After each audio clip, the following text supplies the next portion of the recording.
खाने वाली चुड़ैल। रात को अचानक राधिका मौसी को किचन से कुछ गिरने की आवाज आई। उन्होंने बाहर निकल के देखा तो किचन में उन्हें कोई सफेद साड़ी में दिखा।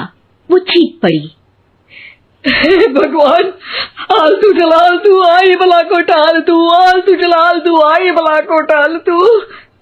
राधिका मौसी को चीखते सुनकर श्रवण बाहर आता है भागते हुए। अरे माँ, क्या हुआ? क्या देख लिया? दादी माँ आ गई क्या सपने में? अरे बेटा, रसोड़े में देख तो कौन है? श्रवण रसोड़ी में झांक कर देखता है और उसे कोई नहीं दिखता अंदर। अब रसोड़ी में तो कोई नहीं है माँ। कोई सफेद साड़ी में नहीं है क्या? नहीं माँ, कोई भी नहीं है। चिल्लम चिल्ली की आवाज सुनकर काजल भी वहां आ जाती है। अब क्या हो गया माँ जी? अरे बेटा, रसोड़े में एक चुड़ैल थी सफेद साड़ी में। अरे क्या कर रही थी वो अंदर? अरे बताया नहीं, कल आएगी ना तो पूछ लूंगी। चुड़ैल जी, आपका क्या प्लान है? माँ जी, रात बहुत हो गई है, आपने कोई बुरा सपना देखा होगा, चलिए सो जाइए। राधिका मौसी सोने तो चली जाती है पर उनको रात भर नींद ही नहीं आती। वो कुछ भी उलझुल बातें सोचने लगती है। कहीं चुड़ैल की वजह से तो घर में टेंशन नहीं हो रहा, कहीं उसी की वजह से तो वो दादी नहीं बन पा रही। सुबह जब राधिका मौसी रसोड़े में छानबीन करती है तो पाती है कि नींबू का अचार गायब है। चुड़ैल नींबू का अचार ले गई? मुझे तो ठीक नहीं लग रहा कुछ। चुड़ैल को भी पता है कि जिंदगी का असली मजा तो खट्टे में ही है। राधिका मौसी झट से श्रवण को फोन कर देती है। बेटा, मुझे समस्या समझ में आ गई है, हमें एक तांत्रिक की जरूरत है। अरे क्या बोल रही हो माँ, तांत्रिक की क्या जरूरत है? आप पूजा पाठ तो कर ही रही हो ना। आलतू जलालतू मंत्र सारे फालतू जैसे कुछ मंत्र पढ़ो, चली जाएगी अपने आप चुड़ैल। अरे नहीं बेटा, कभी चुड़ैल को कम नहीं समझते। अरे तुझे पता भी नहीं चलेगा कि कभी वो छल करके काजल की जगह घर की बहू खुद बन जाएगी। क्या माँ, कुछ भी बोल रही हो? कहाँ काजल और कहाँ चुड़ैल? वैसे एक बात बताओ, काजल को अगर गाने के लिए बोल देना तो चुड़ैल काजल की आवाज सुनकर घर तो क्या धरती लोग छोड़कर चली जाएगी। तुम ना पढ़े लिखे बच्चे हर चीज को मजाक समझते हो। तुम रहने दो, मैं खुद ही तांत्रिक को बुला लेती हूँ। अच्छा सुन, शाम को इमली लेके आना। क्या है कि चटनी खाए बहुत दिन हो गए है ना? नहीं माँ, इमली तांत्रिक से ही मंगवा लो ना, आटा वगैरह भी उसी से पिसवा लेना। देखो मुझे काम करना है। श्रवण रात को कई तरह की सब्जियों के साथ माँ के कहने पे चटनी के लिए इमली भी ले आया था, लेकिन राधिका मौसी के दिमाग में अलग ही फिल्म चल रही थी। उन्हें अब सिर्फ शक ही नहीं यकीन होने लगा था कि शायद चुड़ैल ने श्रवण पर अपना जाल बिछा दिया था, जिस वजह से श्रवण उनकी बात ही नहीं मान रहा था। पर कोई नहीं, आने वाली रात में राधिका मौसी खुद तैयार हो गई चुड़ैल को पकड़ने के लिए। रुद्राक्ष की माला, तुलसी का पत्ता, हनुमान चालीसा सब हाथ के पास ही था, बस चुड़ैल का इंतजार था। और जैसा राधिका मौसी ने सोचा था वैसा ही हुआ। वो चुड़ैल उस रात भी आई, पर वो राधिका मौसी से तेज निकली और राधिका मौसी के उससे पकड़ने के पहले ही वो भाग खड़ी हुई।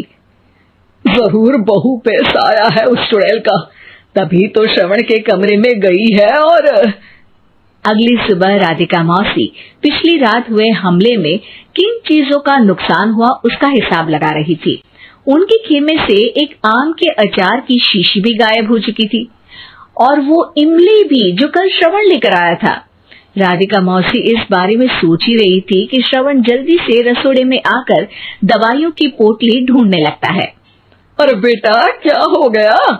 अब माँ, वो काजल की तबीयत खराब है, बहुत घबराहट हो रही है उसे।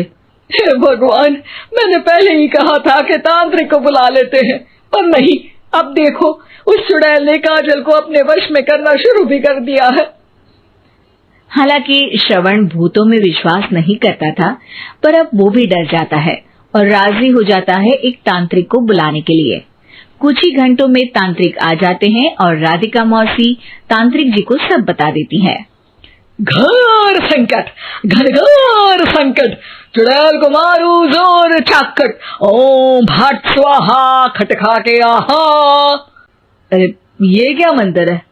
मेरे खुद के ओरिजिनल मंत्र है, कल रात को ही लिखे हैं, अच्छे लगे तो दाद चाहूंगा। एक और मंत्र सुनो। अर्ज किया है आब्राकडाब्रा, दिल्ली बम्बई आगरा, चंदा मामा सोरले सुरन मामू जारा। ये मंत्र है? अरे कोई 40 वाली सा पढ़ो ना। वक्त कम है, 40 नहीं पड़ेंगे, 20-25 में काम चलाना पड़ेगा। अलग निरंजन जाके लंदन, मुफ्त का मंजान घिस मेरे नंदन। अरे जल्दी करो तांत्रिक जी, जल्दी करो। तांत्रिक अपने उल झलूल मंत्र पढ़ने लगता है। श्रवण को तांत्रिक पे शक होता है। वो अपने एक डॉक्टर दोस्त को कॉल कर देता है ताकि कोई अनहोनी हो तो इमरजेंसी में चीजें मैनेज हो जाए। तांत्रिक धुनी रमाता है जिसकी वजह से कमरे में काफी धुआं हो जाता है और जिसकी वजह से बहू की घबराहट बढ़ जाती है। अब भागेगी चुड़ैल। हाँ।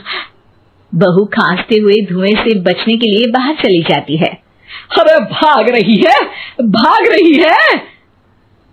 पीछे पीछे श्रवण भी जाता है। बहू एक सोफे पर बैठ जाती है। तभी डॉक्टर दोस्त आ जाते हैं और श्रवण को पानी लाने के लिए कहते हैं। थोड़े चेकअप के बाद डॉक्टर कहते हैं, मेरे हिसाब से जाप का काम पूरा हो गया है।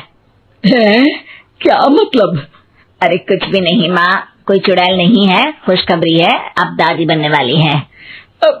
मगर वो सब अचार के डब्बे।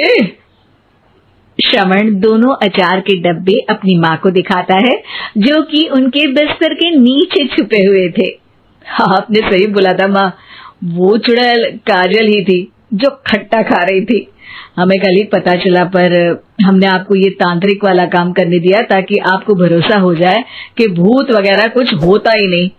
अच्छा अच्छा, ये तो बड़ी खुशी की बात है, पर बेटा मुझे एक झाड़ू तो ला दे। क्यों माँ?